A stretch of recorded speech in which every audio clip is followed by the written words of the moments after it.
Now at 11, a fiery blast. A tanker crashes carrying thousands of gallons of gas. Deputies say a former teacher at Portland Community College hid a camera in the bathroom. Yeah, it's really weird to think that that's been going on. And that's just the start of the accusations against him. A Washington woman is heartbroken. Horrible. Nobody should come home to that. She says a UPS driver ran over her dog and left just a note behind. See why a plane was forced to land in the middle of an Oregon highway. A traffic alert if you're coming downtown this weekend. Road closures and events could cause major delays. Plus, the perfect story to lift your spirits. How excited are you about today? Very excited. An Oregon school rings in spring by leading a family of ducks to their new home. Our top story tonight, a disturbing violation of trust in a place meant to be safe. Deputies say a former teacher at Portland Community College Rock Creek hid a camera in a bathroom and took video without his victims knowing. KGW's Mike Benner is live at the Washington County Sheriff's Office for us tonight. Mike? Well, Joe, you said it, that teacher is no longer with the college. We do not know if he resigned or was fired. What we do know is that he was placed on leave as soon as these allegations surfaced about 6 months ago. Deputies say they confiscated the hidden camera right when they were made aware of what was going on, but the damage had already been done. Yeah, it's just weird. Shock on the Portland Community College Rock Creek campus after the arrest of this man, Matthew Constantino. It's crazy. I've gone here a lot, and it's it's really weird to think that that's been going on. Authorities say the 39-year-old was doing more than just teaching at the college. They say he was hiding a camera in the gender-neutral bathroom. That camera was pointed right at the toilet. To hear that can come from such a high level of personnel, especially at the school, it's definitely interesting and probably pretty shocking. The investigation that started in October of last year led deputies to Constantino's home, not far from Scappoose High School.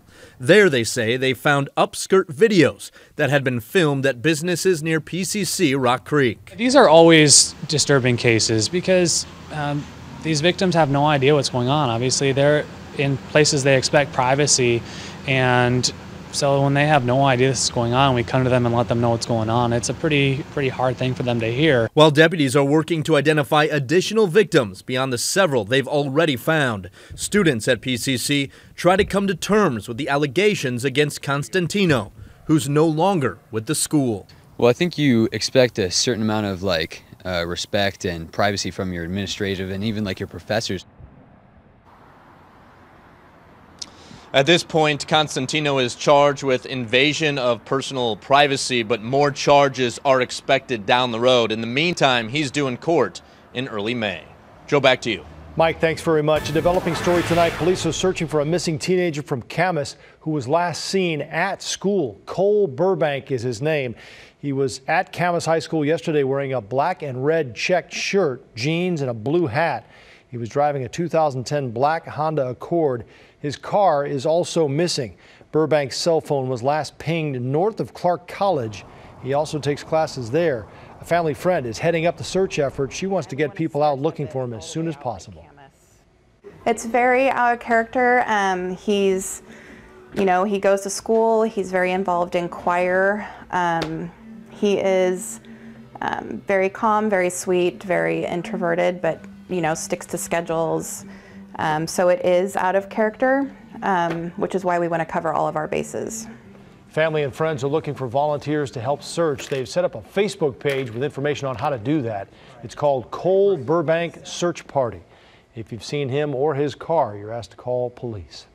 New tonight, police have made a second arrest now after a 17-year-old boy was shot and killed in a Northeast Portland park.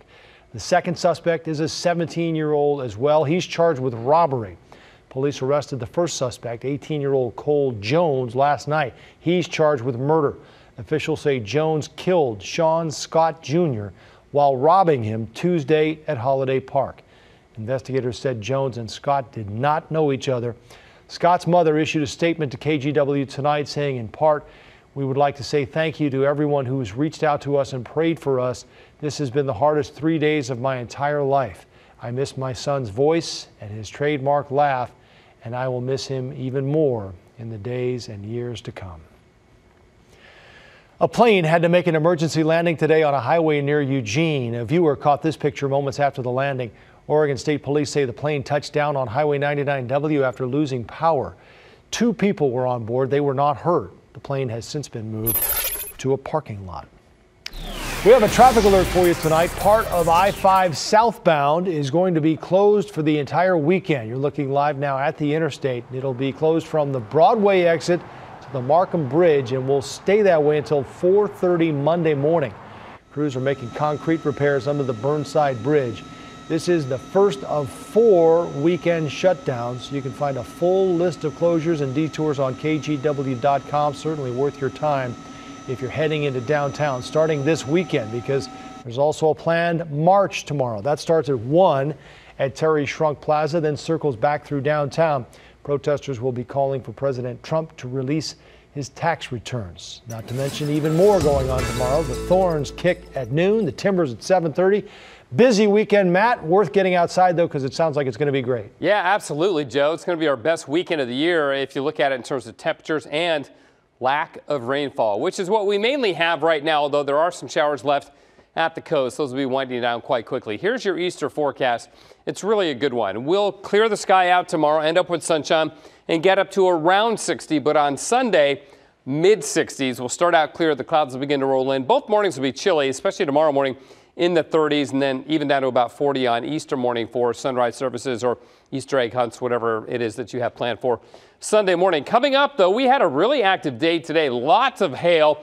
Got pictures, got video, time lapse. That's hail right there. That coming up later. Joe, back to you. Matt, thanks. Leaders in the U.S. and around the world are bracing tonight for a possible military show of force from North Korea. It's the country's most important political holiday, the birthday of the regime's founder and Kim Jong-un's grandfather. U.S. officials worry he may mark the holiday with a missile test or worse, a 6th nuclear test. Today, a top aide to the dictator lashed out over President Trump's tweet Tuesday, saying North Korea was, quote, looking for trouble.